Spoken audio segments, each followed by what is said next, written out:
What is up, love? Welcome back to the 59th Parlor podcast. I am your host, Tony. Thank you so much for being here. I want to start with this. I want to know, does anybody else feel like this newer generation that is coming up, do you guys feel that they have it harder than previous generations?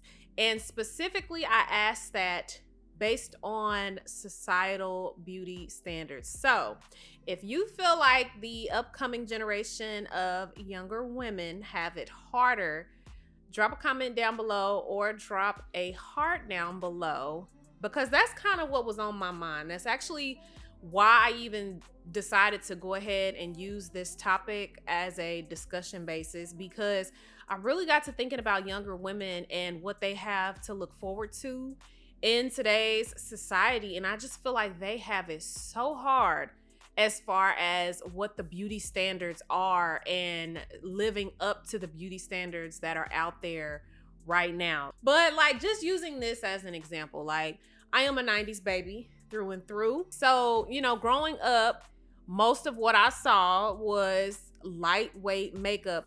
Love Jones is one of my favorite movies. I would say top 3, and I will rewatch it and rewatch it and rewatch it a lot. Okay, don't judge me. Like I said, it's one of my favorite movies. But one thing that I noticed is, if you remember about that movie, Nia Long's makeup was very, very, very lightweight.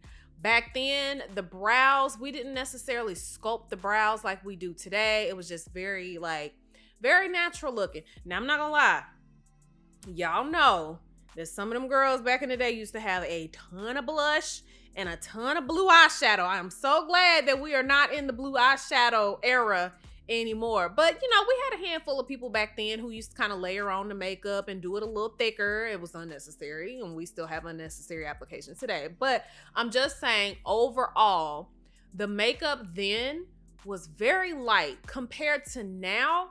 You can literally catfish somebody based on your makeup. There have been times where I've done a full face. I'll do the contour, all of that. It'll be just sculpted, baby. Look like a whole different person. And my husband, he likes when I do my makeup now. At first, he was not a makeup person, but now it's when I do it, it's very soft, it's very lightweight, very just in my soft feminine area. Y'all already know. But he likes it now. But when I was doing the heavily sculpted makeup looks, the super contouring, y'all know what I'm talking about. He was like, you don't even look like yourself. I think overall, it's this push to always have newer, bigger, better. Overall, with everything in life. I guess that's maybe part of evolution. I don't know. But there's always this push for newer, bigger, better. And just using that makeup, using the 90s makeup versus today's makeup, I feel like that's a really good example of that. We went from the lighter looks and now it's newer, bigger, better. Now we have sculpting. Now we have contour. Now we have a lot more products than we had now. But I gave you guys that example because, like I said, overall, I just feel like there's this push, right? There's this push of newer, bigger, better. And I feel like that's exactly what glow up culture has become. Is just the push to be and look and have better than the next person standing next to you. I honestly think too, I made a little note here that I feel like there's a bigger push behind glow up culture and having that newer, bigger, better. Because if we're going to be truthful about it, glow up culture is directly associated to financial success now. It truly is. I want you guys to sit and think about this, because literally the job now is to be a pretty girl and live the life that you want.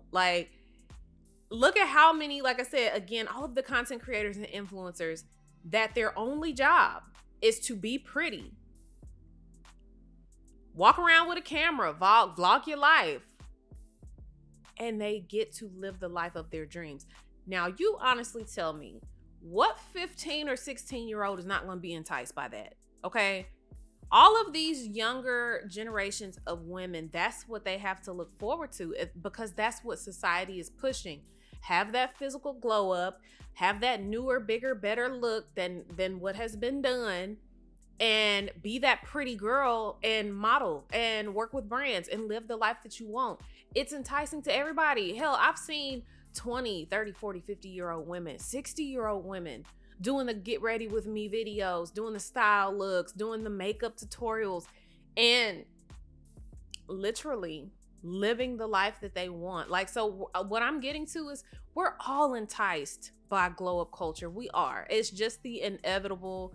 And again, because society pushes so much in social media that's the way to go, we're intrigued by it. Like, I'm not gonna lie, having all those glow up videos that come past, like, and then having that financial factor wave and like, okay, all you got to do is look pretty, dress up, go take some pictures, and you can have this exit way to financial success. Like, that's almost what it seems like when it's getting pushed. But honestly, is it the dream life or is it not?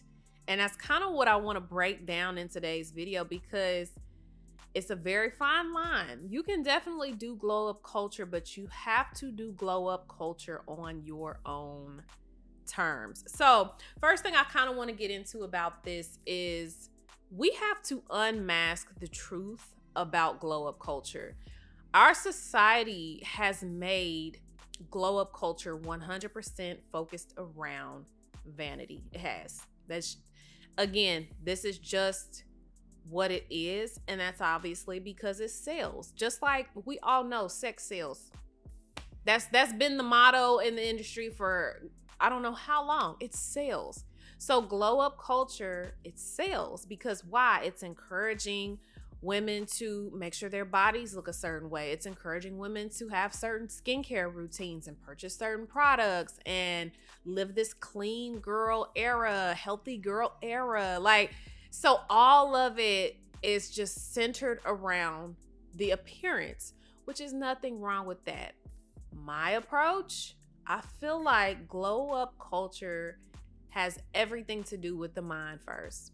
And if I had to put an actual percentage on it, I would say glow up culture is 80% mental and 20% physical. But in our society, they put 80% on the physical and 20% on the actual mental growth when it comes to the glow up. Like, so to me, like I said, I want to prioritize my mental glow up first. Like, what is the saying? You can't put, it's an old saying, you can't put something over a piece of y'all probably heard it. Or was it chocolate? I don't know. Whatever it was, because I'm like drawing blanks right now. I feel like I could hear my mama saying it in my head, but it's just not coming out the way that I'm trying to say it. But basically, you can't continue. Let's just use makeup for the example. You can't keep putting makeup over scars if you're not going to take care of the scars and actually heal them. So basically what I'm saying is you can't continue to just put makeup on, put clothes, drive a certain car and do all these things if the inside of you has not had a glow up, period. So there is more, to me personally, I don't know how you guys feel. Like I said, make sure you comment down below because I kind of want to hear, but it is important to me to have an internal glow up. Like, I want my mind to glow up. I want my perspectives on life to glow up, because to me, I can't be confident in the clothes unless I'm confident in my mind. I can't go out into the world and be like, this is the new version of me. I really want you guys to accept it. If you don't, I don't care. I can't go out in the world unless I actually believe that. So no, I can't just put the outfit on, go to the gym and make my body look good if I'm still going to have the same internal insecurities. This is the one thing that we have to realize about glow up culture. There's no push for the mental glow up. There's no push for the internal healing. Like, we'll attach internal healing to everything else, but somehow we don't seem to attach it to the glow up. And I feel like that is the point, or that's the piece that's missing from it. It's more than just the physical transformation, which kind of leads me into my next talking point, which is the pressures of body image. Now, I'm going to make a disclaimer right here and right now so that nobody can say, oh, Tony, you feel a certain kind of way and you shouldn't have said that. And nope. I'm going to make a disclaimer because nobody is going to put that kind of pressure on me. I am not coming for anybody who's made a personal choice about their body. If you have had work done, hey, that is your personal choice. That is your personal choice. I have things that I would like to get done. So like I said, I'm not coming for anybody if you have had work done to your body. But what I want to look at is the societal body image expectations. I feel like that's where a lot of the pressure is coming from, because there's this push of a certain type of way that you're supposed to look, a certain type of way that your body is supposed to look. And there is this underlying pressure that I feel like we're not acknowledging when it comes to the body image and glow up culture. Now, one thing that I do love about it, like I mentioned a second ago, is a lot of girls associate glow up culture with the healthy girl era. I think this is amazing, because if that can be the one thing that motivates you to start eating healthier or living a cleaner lifestyle, as far as, you know, you're limiting eating out, you're cooking at home, I think that's great. And if that works for you, by all means, take that. Like, I myself have a lot of videos saved. I watch a lot of content creators who talk about associating the healthy girl era with your glow up era. I think that's great. There are idolized standards. I feel like in every generation that has passed, there's always been a certain idolization of a certain standard of beauty. The BBLs, the breast lifts, the juicy lips, the, you know, perfectly tan skin, the flat stomachs. Those are some of the things that are idolized. Now, honestly though, too, I feel like thicker women are being idolized as well. Like, there's not necessarily a push on skinny versus like thicker or heavier set. I feel like both women are idolized because we've grown a lot in that area. I can say that. But there is more of a push, personal opinion again, I feel like there's more of a push towards that body type that has been surgically modified. Again, I'm not coming for anybody. If you have had work done, that is your personal choice, okay? It's personal choice. I mean, even when it comes down to like certain things that we wear, it's personal choice. Do I wear long weaves? Yes, I do. Yes, I do. Sometimes I might put in a 26-inch weave and it's, you know, down to my waist. Now, I'm a tall girl, okay? I'm touching 5'8". I got a long back. So if I put 26 inches of hair on me, it's gonna come like right tailbone length. Do I wear that? Yes, I do. That's kind of a beauty standard that's idolized as well. Long hair, the flowing, you know, juicy, voluminous, is that how you say it? Voluminous hair. That's one of the idolized beauty standards too. So yes, baby, I'm going to wear my weaves. I mean, clearly, y'all see, I got a sew in right now. I'm going to wear my weaves. Do I wear volume strip lashes? I have. I'm not really, actually, I haven't been wearing as many lashes. I've been leaning towards being a mascara girl here recently, but will I go and get lash extensions and get like a hybrid set to add a little more volume to my eyes? I sure will. I sure will. Again, another idolized beauty standard, the long lashes. Like, that's in. That's what people accept. That's what people want to see. Will I get my boobs done? Baby, you're damn skippy. I will. Yes, I will. Why? Because I have breastfed 3 children and they left me with pancakes. So, yes, will I get my boobs done? Yes. Like I said, it's personal choice, you guys. It's personal choice. What you wear, how you look, what your body looks like, it is personal choice. But here is the thing.